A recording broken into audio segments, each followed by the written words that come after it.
حضرت ابو سعید خدری رضی اللہ تعالی عنہ سے روایت ہے،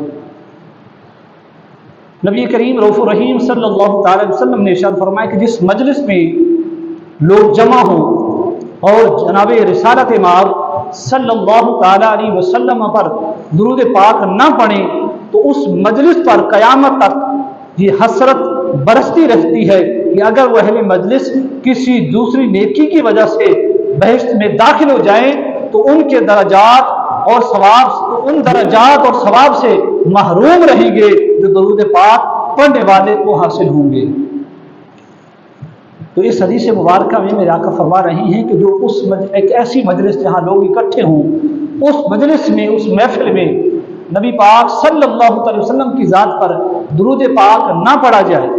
آپ پڑھ لیتے، ہاں اگر وہ کسی دوسری نیکی کی وجہ سے بہشت میں چلے گئے، جنت میں داخل ہو گئے، لیکن وہ ان درجات اور اس ثواب سے محروم رہیں گے جو درود پاک پڑھ کر جنت میں جو ان درجات ملیں گے۔ اللہ اکبر کبیرہ۔ حضرت ابن مسعود رضی اللہ تعالی عنہما نے بتایا کہ میں نے حضور اکرم نور مجسم صلی اللہ تعالی وسلم سے سنا، آپ نے فرمایا کہ قیامت کے دن ایک جماعت کو حکم ہوگا، انہیں بہشت میں بھیجا جائے مگر وہ بہشت کا راستہ بھول جائے گا۔ صحابہ کرام نے سن کر عرض کی، یا رسول اللہ صلی اللہ علیہ وسلم یہ کون لوگ ہوں گے کہ جنہیں بہشت کا حکم ہوگا پھر وہ راستہ بھول جائیں گے؟ تو آپ نے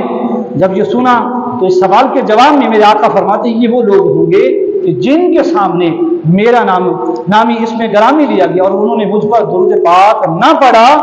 تو اس وجہ سے فرمایا من نبی الصلاۃ علی فقد اخطاء طریق الجنہ، میرے آقا فرماتے کہ جو شخص مجھ پر درود پڑھنا بھول جائے گا وہ جنت کا راستہ بھی بھول جائے گا۔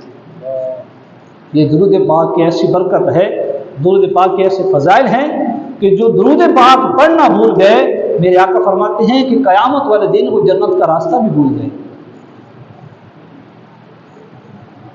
ایک اور حدیث مبارکہ میں آتا ہے کہ جو شخص کلمہ پڑھتا ہے لا الہ الا اللہ محمد رسول اللہ، اور اس کے بعد ساتھ درود پاک پڑھ لیتا ہے اللہم صلی علی یا صلی اللہ علیہ وسلم، یعنی جو بھی درود پاک آتا ہے وہ پڑھ لے، تو یہ جملہ اس کے منہ سے ایک سبز مرغ کی طرح نکلے گا۔ جب کلمہ شریف پڑھے، لا الہ الا اللہ کا ذکر کرے، تو ساتھ میں اگر درود پاک بھی پڑھ لے تو میرے آقا فرما رہی ہیں کہ اس کے منہ سے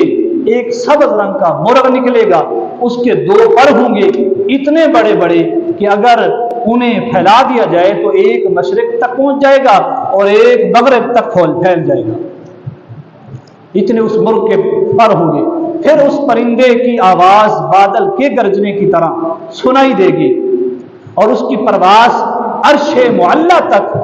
ہوگی اور عرش معلیٰ اس کی آواز سے کانپ جائے گا۔ پھر اللہ تبارک و تعالی حکم کرے گا اس کو یا مدحتی و مدحت النبی جی، وہ پرندہ کہے گا کس طرح چپ ہوں، کس طرح چپ رہوں، کس طرح خاموش ہوں، جبکہ میرے کہنے والے کو ابھی تک تیری رحمت نے نہیں بخشا۔ تو یہ حکم 3 بار ہوگا اور وہ پرندہ 3 بار یہی سوال کرے گا، اللہ کا فرمان ہوگا، میرا رب فرمائے گا، اللہ کا حکم ہوگا اب چپ ہو جاؤ، تیرے کہنے والے کو میں نے بخش دیا ہے اور میری رحمت نے اسے اپنے دامن میں لے لیا ہے۔ اللہ کیا شان ہے درود پاک پڑھنے والے کی، کہ جس کے درود پاک پڑھنے سے رب ایک ایسا پرندہ پیدا